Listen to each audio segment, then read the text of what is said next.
पुरातन कालर कथा वैकुंठ लोकरे भगवान श्रीविष्णु लक्ष्मी देवींक सह विराजमान थिले। तांको दिव्य द्वार को रक्षा करुथिले जय और विजय कारफुनी भगवानंकर अत्यंत विश्वासयोग्य सेवक। सनक सनंदन सनातन और सनत कुमार वैकुंठ को पहुंचिले किंतु जय विजय तांकु भीतर को जीवाकू देले ऋषि माने क्रोधित होई कहिले कुड़ तुमे द्वारपाल होई एभली अहंकार करुछ, तुमे मनीष लोकरे जन्म नेब। एहा थिला एक सापते। तापर श्री विष्णु द्वार मूल को आसी कहिले जय और विजय मोर भक्त, तांकु दंड मिलिबो किंतु सेमाने मोते छाड़िबे नाही। तो जन्म भक्त भावरे तीन जन्म शत्रु भावरे आउ सेमाने तीन जन्म शत्रु भावरे विकल्पटी को बाछिले। प्रथम जन्म जय विजय हिरण्याक्ष और हिरण्यकश्यप हेले। भगवान विष्णु बराह और नरसिंह रूपरे सेमानंकु बध कले। द्वितीय जन्म सेमाने रावण और कुंभकर्ण हेले।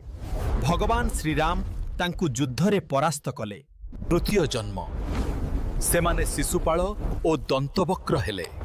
भगवान श्रीकृष्ण तांकु बध कले। तीन जन्म परे जय और विजय पुनर्बार वैकुंठ को फेरी गले।